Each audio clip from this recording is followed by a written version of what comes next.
एक व्यक्ति अपने घर के अंदर काफी ज्यादा उदास बैठा हुआ था। शाम का समय था और अंधेरा होने ही वाला था। तभी अचानक उसके दरवाजे पर दस्तक होती है। जैसे ही वह व्यक्ति दरवाजा खोलता है, सामने एक बुजुर्ग चाचा खड़े थे, जिन्हें वह अच्छी तरह से जानता पहचानता था। उनके साथ एक जवान महिला और एक लगभग 5 साल का बच्चा भी था। यह सब देखकर वह व्यक्ति चौंकता है और पूछता है, हाँ चाचा, कहिए, आपको क्या काम है? तो चाचा सुरेश बोले, बेटा, ये महिला वीणा बेसहारा है। आज रात के लिए इसे अपने घर में रोक ले। ये मेरी दुकान पर रुकने को कह रही थी, लेकिन वहां रुकना सुरक्षित नहीं है। यहां तेरे घर पर यह आराम से रात बिता सकती है, सुबह अपने बच्चे को लेकर चली जाएगी। अब सवाल यह है कि वह महिला वीणा कौन थी? वह सुरेश चाचा की दुकान पर क्यों रुकना चाहती थी? उसकी मजबूरियां क्या थीं? उत्तर प्रदेश के एक छोटे से गांव की यह सच्ची कहानी है, जो शहर से ज्यादा दूर नहीं था, लगभग 5 से 6 किलोमीटर। गांव से शहर के लिए एक खास रास्ता जाता था, जिससे पीछे के कई गांवों के लोग भी शहर आया जाया करते थे। उसी रास्ते से थोड़ी हटकर एक मकान था, जो गांव की हद में ही आता था। मकान थोड़ा एकांत में जरूर था, लेकिन गांव से बहुत दूर नहीं। उसी मकान में आशीष नाम का एक युवक रहता था। आशीष की उम्र इस समय 28 साल थी। उसकी पहली शादी हो चुकी थी, लेकिन उसकी पत्नी वीणा ने उसे धोखा देकर छोड़ दिया था। आशीष अपनी पत्नी से बहुत प्यार करता था। उसने उसे अपनी पूरी दुनिया मान लिया था, लेकिन जब वह चली गई, तब से वह टूट चुका था और अकेलेपन में डूबा रहता था। अब यह मुलाकात, यह रात और यह कहानी क्या मोड़ लेती है, यही जानने के लिए बने रहिए इस दिलचस्प सफर में। उसके माता पिता की मौत तो काफी दिन पहले हो चुकी थी, लेकिन शादी के बाद आशीष ने सोचा था कि अब जीवन आसानी से व्यतीत हो जाएगा। मगर जब उसकी पत्नी वीणा उसे छोड़कर चली गई, तो वह अंदर से टूट गया और बेहद उदास रहने लगा। अब वह अकेले अपने घर में ही रहा करता था। उसके पास अच्छी खासी पुश्तैनी जमीन थी, जिस पर वह खुद ट्रैक्टर चलाकर खेती बाड़ी करता और दिन का समय किसी तरह काट लिया करता था। लेकिन रातों का अकेलापन उसे बार बार भीतर से खा जाता था। गांव से शहर की ओर जाने वाली जिस सड़क से कई लोग आया जाया करते थे, उसी सड़क पर सुरेश चाचा की एक छोटी सी दुकान थी। दिन के समय जब भी आशीष को फुर्सत मिलती, वह सुरेश चाचा की दुकान पर जाकर बैठता और उनसे बातें किया करता। सुरेश चाचा उसके दुख को भली भांति जानते थे। वो अक्सर आशीष को दूसरी शादी करने की सलाह देते रहते, लेकिन आशीष अब तक अपनी पहली पत्नी वीणा के प्यार को भुला नहीं पाया था। वह दूसरी शादी करना नहीं चाहता था, क्योंकि उसे डर था कि कहीं फिर से वही धोखा ना मिल जाए और तलाक के एवज में रुपये पैसे की मांग जैसी परेशानियां फिर से ना उठानी पड़े। इसी कारण वह सुरेश चाचा की हर बार बात टाल देता और अपने घर के भीतर मायूसी की हालत में जीवन गुजारता। दिन में वह खेतों में काम करता और रात के समय घर पर चुपचाप बैठकर अपनी जिंदगी और अतीत के बारे में सोचता। खुद से किचन में खाना बनाता, जैसी तैसी घर की सफाई करता, और यही उसकी दिनचर्या बन गई थी। लेकिन एक दिन जब शाम के समय वह अपने घर के अंदर बैठा बैठा बहुत कुछ सोच रहा था, अपनी जिंदगी के बारे में सोचते सोचते उसी दौरान अचानक उसके दरवाजे पर दस्तक होती है। जैसे ही वह दरवाजा खोलता है, सामने बुजुर्ग व्यक्ति सुरेश चाचा खड़े होते हैं। उनके साथ एक जवान महिला और एक छोटा बच्चा भी होता है। जैसे ही आशीष दरवाजे पर सुरेश चाचा को देखता है, वह पूछता है, चाचा, आप यहां इस वक्त? और ये महिला कौन है? इसके साथ ये बच्चा भी है, वो भी इतनी रात को? इस पर सुरेश चाचा कहते हैं, बेटा, ये बेचारी बेसहारा है, तू उसे आज रात के लिए अपने घर में रख ले, सुबह होते ही ये चली जाएगी। आशीष थोड़े झिझकते हुए कहता है, लेकिन चाचा, मैं अकेला रहता हूं, अगर लोगों को पता चला तो तरह तरह की बातें बनाएंगे, कैसे इसे अपने घर में रख सकता हूं? सुरेश चाचा समझाते हैं, बेटा, कोई बात नहीं, ये मजबूर है, तू इसकी हालत देख, इंसानियत के नाते मदद कर दे। आशीष पूछता है, चाचा, ये मजबूरी क्या है इसकी? सुरेश चाचा जवाब देते हैं, बेटा, इसकी असली मजबूरी तो यही जानती है। ये शाम को मेरी दुकान पर आई थी और कहने लगी कि चाचा, आज रात कहीं ठहरने की जगह नहीं है तो दुकान में ही सोने दे दो। लेकिन तू जानता है, मेरी दुकान सड़क किनारे है और रात को वहां अजीब अजीब लोग घूमते हैं। मैंने सोचा वहां सुरक्षित नहीं है, तो इसे तेरे पास ले आया। यहां यह शांति से रात बिता सकती है। आशीष, जो सुरेश चाचा की बहुत इज्जत करता था, आखिरकार उनके कहने पर मान जाता है। वह महिला से कहता है, ठीक है, रात की ही तो बात है, तुम आराम से मेरे घर में रह सकती हो, कोई दिक्कत नहीं होगी। इसके बाद सुरेश चाचा वहां से चले जाते हैं। आशीष उस महिला को घर के एक कमरे में ले जाकर दिखाता है और कहता है, इस कमरे में आराम कर लो। अगर कोई भी परेशानी हो तो मुझे बता देना। यहां तुम पूरी तरह सुरक्षित हो। ऐसा कहकर आशीष धीरे से कमरे से बाहर चला जाता है। वह उस किचन के अंदर चला जाता है जहां वह कभी कभार ही जाता था, वरना ज्यादातर समय तो होटल से खाना मंगवाकर ही खा लिया करता था। किचन में पहुंचने पर उसे याद आया कि उसके पास थोड़ा सा दूध रखा हुआ है, क्योंकि उसके पास 2 भैंसें थीं जिनकी वह खुद देखभाल करता था और रोज भरपेट दूध पिया करता था। वह उसी दूध में से चाय बनाता है, वीणा और उसके बेटे दोनों के लिए। चाय कपों में डालकर वह धीरे से उस कमरे की ओर बढ़ता है जहां वीणा ठहरी हुई थी। कमरा वही था जिसे आशीष ने रात में उसे दिखाया था। कमरे में वीणा काफी डरी सहनी सी एक कोने में बैठी हुई थी और उसका बेटा भी उससे चिपका हुआ था। जैसे ही आशीष उनके लिए चाय लेकर पहुंचता है, वह समझ जाता है कि वीणा डरी हुई है। वह मुस्कुराते हुए कहता है, डरने की कोई बात नहीं है। मैं तुम्हें यहां किसी भी तरह की परेशानी नहीं पहुंचाऊंगा।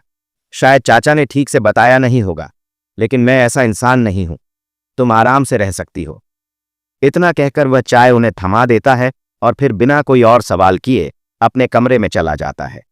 आशीष ने न तो यह पूछा कि वीणा कहाँ जाएगी, न यह कि वह यहां क्यों आई है, न ही उसकी मजबूरी के बारे में जानने की कोशिश की। लेकिन उधर वीणा मन ही मन बहुत घबराई हुई थी। उसे डर था कि कहीं रात में आशीष कुछ गलत न कर बैठे। इसी डर से वह कमरे का दरवाजा अंदर से बंद कर लेती है और अपने बेटे के साथ चुपचाप बैठ जाती है। धीरे धीरे रात बीतती है और अगली सुबह हो जाती है।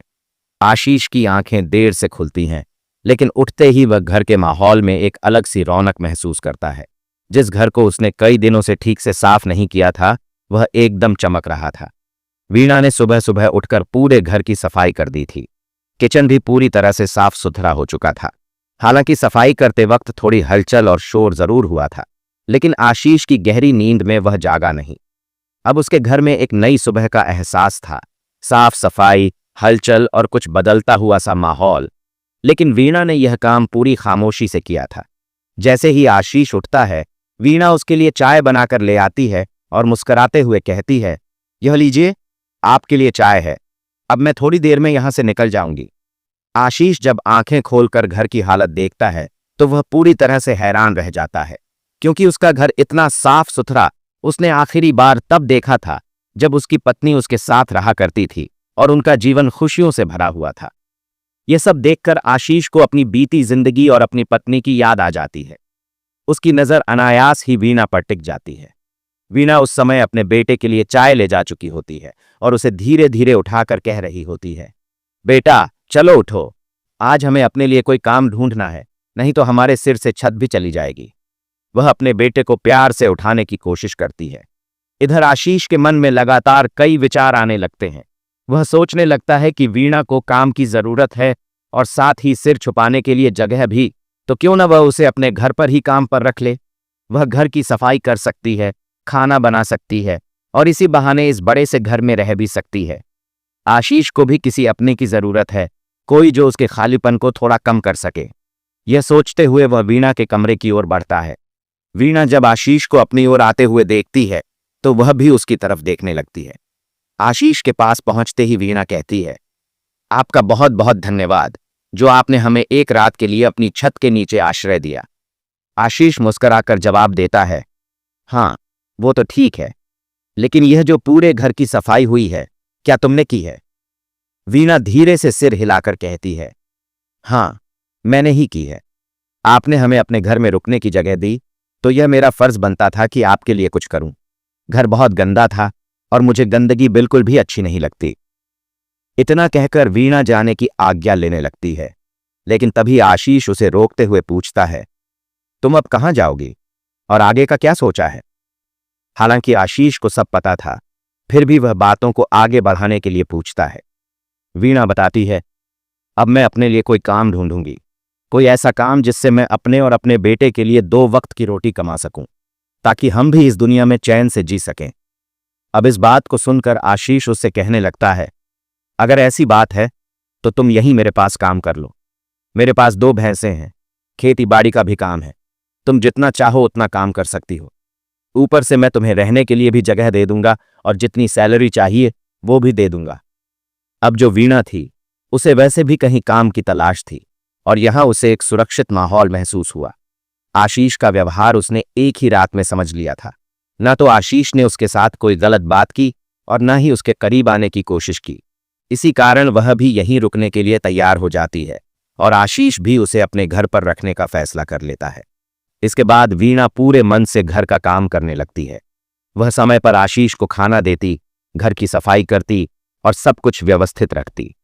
उसका छोटा बेटा अक्सर आशीष के साथ खेलने लगता और आशीष, जो अब तक अकेलेपन में डूबा रहता था, उसे बच्चा धीरे धीरे उस खालीपन से निकालने लगता है। रातों में जहां पहले आशीष सोचों में डूबा रहता था, अब वह उस बच्चे की हंसी में अपने दर्द को भूलने लगा था। समय तेजी से बीतता है और देखते ही देखते वीणा को वहां रहते हुए 6 महीने हो जाते हैं। इन 6 महीनों में ना तो आशीष ने वीणा से उसके अतीत के बारे में पूछा और ना ही वीणा ने आशीष के परिवार या उसके जीवन के बारे में कोई सवाल किया। वीणा अधिकतर घर के भीतर ही रहती और आशीष के घर गांव का कोई भी व्यक्ति आने जाने वाला नहीं था। इतना ही नहीं, जब से वीणा आशीष के घर आई थी, आशीष ने सुरेश चाचा के पास जाना भी पूरी तरह बंद कर दिया था। लेकिन 6 महीने बाद एक दिन उसे अचानक सुरेश चाचा की याद आती है। उसे लगता है कि जिस महिला को चाचा ने एक रात के लिए उसके घर भेजा था, वही अब उसके घर की व्यवस्था को संवार रही है, उसके जीवन में स्थिरता ला चुकी है। इस बात को सोचते हुए आशीष सुरेश चाचा के पास पहुंचता है और वहां जाकर उनका धन्यवाद करता है। लेकिन सुरेश चाचा इन सारी बातों को लगभग भूल चुके होते हैं, क्योंकि उन्हें बीते 6 महीने हो चुके थे। जैसे ही आशीष उनका धन्यवाद करता है, सुरेश चाचा मुस्कुराकर पूछते हैं, बेटा, किस बात का धन्यवाद कर रहे हो? आशीष जवाब देता है, चाचा, आपने जिस महिला को उस रात मेरे घर छोड़ा था, उसने मेरे घर को अच्छी तरह से संभाल लिया है और वह घर के अंदर बहुत अच्छे से रहती है, किसी भी काम में कोई परेशानी नहीं करती। इसी वजह से मैं आपका धन्यवाद करना चाहता हूं। अब जो सुरेश चाचा होते हैं, उन्हें यह सुनकर काफी हैरानी होती है कि इस लड़के ने 6 महीने से उस महिला को अपने घर में रखा हुआ है और अब आकर यह बात बता रहा है। वे सोचते हैं, मैं भी तो कहूं, यही वजह है कि ये इतने दिनों से मेरे पास नहीं आया। सुरेश चाचा कहने लगते हैं, बेटा, क्या तुम्हें पता है कि वो महिला कौन है, कहां से आई है और उसका उद्देश्य क्या है? इसके जवाब में आशीष कहता है, नहीं चाचा, कभी इस बात की जरूरत ही नहीं पड़ी। ना तो उसने मुझसे कुछ पूछा और ना ही मैंने उससे यह सब पूछना जरूरी समझा। अब यह सुनकर सुरेश चाचा गहरी सांस लेते हुए कहते हैं, बेटा, तू तो बड़ा भोला है। आजकल के जमाने में लोग तरह तरह की सोच लेकर घर में घुस आते हैं और बहुत बड़े बड़े कांड कर बैठते हैं। तुझे कम से कम एक बार उससे पूछ तो लेना चाहिए कि वो कौन है, कहां से आई है और क्यों इस तरह बेसहारा होकर घूम रही है। आशीष जवाब देता है, नहीं चाचा, ऐसी कोई बात नहीं है। वो बहुत अच्छी है और बहुत ईमानदारी से घर का सारा काम संभालती है। आज तक उसने मुझे एक बार भी शिकायत करने का मौका नहीं दिया। इस पर सुरेश चाचा मुस्कुराते हुए कहते हैं, ठीक है बेटा, जैसा तेरा मन करे वैसा कर। मैं तो बस तुझे आगाह कर रहा था, बाकी फैसला तेरा है। इसके बाद चाचा सुरेश वहां से चले जाते हैं, लेकिन आशीष के मन में उनकी बातें बार बार गूंजने लगती हैं। वो सोचने लगता है कि चाचा जो कह रहे थे उसमें कहीं ना कहीं सच्चाई तो है। शायद उसे भी अब वीणा से एक बार बात करनी ही चाहिए। जैसे ही आशीष घर लौटता है, वह देखता है कि वीणा किचन में कुछ काम में लगी हुई है। वीणा जैसे ही आशीष को आते देखती है, वह कहती है, खेतों पर नहीं गए आज? काफी देर हो गई है। इस पर आशीष मुस्कुराते हुए कहता है, खेतों का काम कौन सा भागा जा रहा है, आज नहीं तो कल हो ही जाएगा। लेकिन मुझे तुमसे एक जरूरी बात करनी है। वैसे तो मुझे ये पूछना नहीं चाहिए, लेकिन फिर भी मैं तुमसे पूछना चाहता हूं कि तुम्हारी पुरानी जिंदगी क्या थी और किस वजह से तुम इस तरह से दर दर की ठोकरें खाती हुई घूम रही हो। अब इस बात को सुनकर वीणा एकदम से अजीब सी खामोशी में डूब जाती है और ऐसा लगता है जैसे वो चाहकर भी कुछ नहीं बताना चाहती। ये देखकर जो आशीष होता है, वो और गहरे सोच में पड़ जाता है। वह सोचने लगता है कि कहीं इसकी पिछली जिंदगी में कुछ ऐसा तो नहीं जो मेरे लिए खतरे का कारण बन सकता है। शायद इसीलिए ये कुछ नहीं बता रही। आशीष फिर से पूछने ही वाला होता है कि तभी वीणा की आंखों से आंसू टपकने लगते हैं। ये देखकर आशीष समझ जाता है कि यह हालातों की मारी हुई है, न कि कोई गलत इरादा रखने वाली। इसके बाद वह तुरंत माफी मांगता है और कहता है, मुझे माफ कर दो। अगर मैंने कोई ऐसी बात पूछ ली हो जो तुम्हारे लिए तकलीफ देह हो। इस पर वीणा कहती है, नहीं, आपकी कोई गलती नहीं है। दरअसल आपने जब मुझसे मेरी पुरानी जिंदगी के बारे में पूछा तो उन पलों की यादें मेरी आंखों में आंसू बनकर छलक आईं। मेरा भी एक हंसता खेलता परिवार था।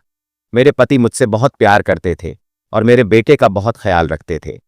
लेकिन एक दिन अचानक एक हादसे में मेरे पति की मौत हो गई। हमने लव मैरिज की थी और शादी के वक्त ही मेरे ससुर ने मेरे पति को बेदखल कर दिया था। जब उनके निधन के बाद मैं और मेरा बेटा अकेले रह गए तो मेरे सास ससुर और जेठ जेठानी को मौका मिल गया मुझे घर से निकालने का। मैंने बहुत हाथ पैर जोड़े, कहा कि आपके बेटे का बेटा है, इसे तो रख लो, मुझे निकाल दो तो भी चलेगा, लेकिन मैं इस बच्चे को लेकर कहाँ जाऊंगी। फिर भी किसी को मुझ पर तरस नहीं आया और उन्होंने मुझे धक्के देकर घर से निकाल दिया। तभी से मैं इधर उधर भटकने लगी। अब जो आशीष होता है वह गहराई से उसकी कहानी सुनता है और उसकी आंखों में उसके लिए और भी ज्यादा सम्मान और सहानुभूति भर जाती है। वह जैसे इसकी पूरी कहानी सुनता है तो एकदम से उसकी आंखें भी नम हो जाती हैं और वह वीणा से कहने लगता है, मुझे माफ कर दो, मैंने यूं ही तुम पर शक कर लिया।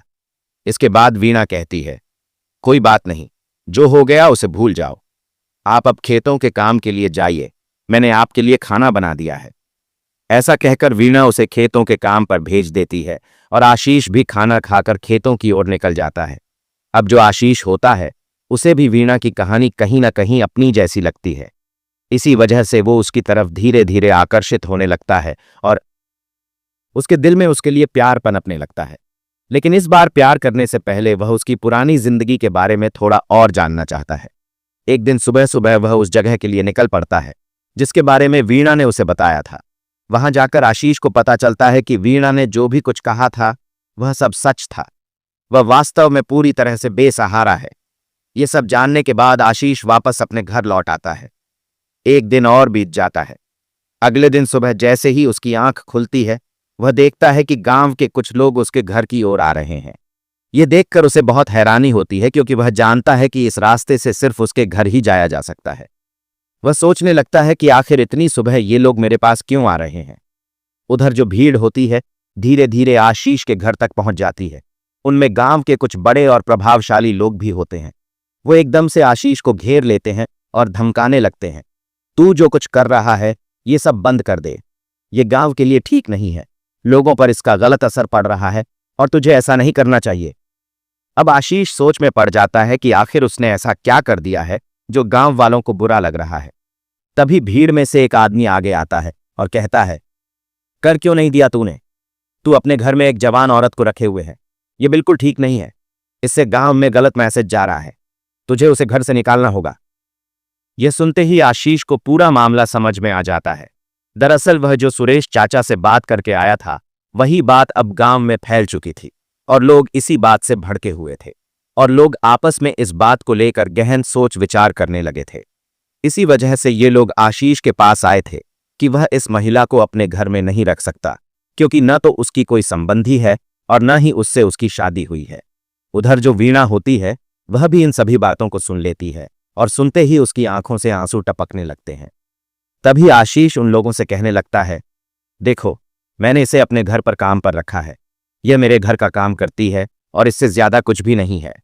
लेकिन गांव वाले तरह तरह की बातें बनाते रहते हैं। यह सब कुछ वीणा से सहन नहीं होता क्योंकि जब से वह आशीष के पास रही है उसने महसूस किया है कि आशीष एक नेक और भला इंसान है। वह उसे सबके सामने यूं अपमानित होते नहीं देख सकती। वो अपना छोटा मोटा सामान और अपने बच्चे को लेकर घर की दहलीज से बाहर आ जाती है। वहीं सभी गांव वाले मौजूद होते हैं। वह सबके सामने हाथ जोड़कर कहती है, देखिए, मैं तो बेसहारा थी, इन्होंने सिर्फ मुझे सहारा दिया है, मेरे साथ कुछ भी गलत नहीं किया जैसा कि आप लोग कह रहे हैं। रही बात मेरी, तो मैं अभी इसी वक्त ये घर छोड़कर जा रही हूं, लेकिन आप लोग इन्हें झूठा इल्जाम न दें। इतना कहकर वह जाने लगती है, लेकिन तभी उसका बेटा उसके हाथ से छूटकर दौड़ता है और आशीष से लिपट जाता है।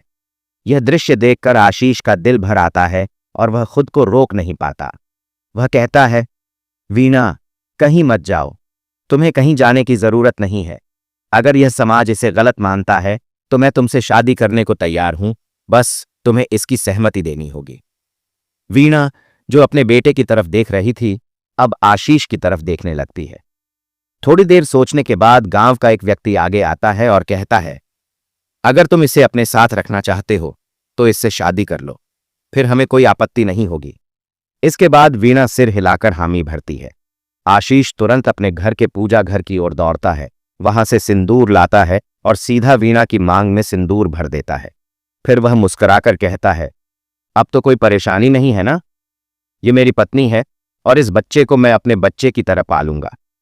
अब गांव वाले जो कुछ भड़क कर वहां आशीष को धमकाने के लिए आए थे, उनके सिर नीचे झुक जाते हैं और वे लोग कहते हैं, ठीक है, अब कोई प्रॉब्लम नहीं है, आप लोग आराम से यहां पर रह सकते हो। इसके बाद गांव वाले वहां से चले जाते हैं, लेकिन वीणा और आशीष दोनों एक दूसरे को देखकर थोड़े शर्माए हुए से रहते हैं। तभी आशीष वीणा से कहने लगता है, वीणा, ये जो कुछ भी मैंने किया है इसे सीरियस मत लेना। अगर तुम्हारी इच्छा ना हो तो मैं नहीं मानता कि हम दोनों की शादी हो गई है। वीणा, जो अब तक आशीष की दिल में एक बहुत अच्छी छवि बना चुकी थी, ये बात सुनकर थोड़ी सी मायूस हो जाती है। आशीष जब उसके चुप चेहरे को देखता है तो पूछता है, वीणा, क्या हुआ? तुम इस तरह से शांत क्यों हो गई? वीणा कहती है, नहीं, कोई बात नहीं, आपने जो कुछ भी किया वो ठीक किया। लेकिन इतना कहकर वह रुक जाती है और आशीष उस लेकिन का मतलब समझ जाता है। उसे एहसास हो जाता है कि वीणा भी कहीं ना कहीं उससे प्यार करने लगी है। इसके बाद आशीष अपने प्यार का इजहार वीणा से कर देता है और कहता है, अगर तुम चाहो तो जो कुछ भी अब हुआ है उसे हम असलियत में निभा सकते हैं और हमें किसी भी चीज की कोई चिंता नहीं करनी होगी।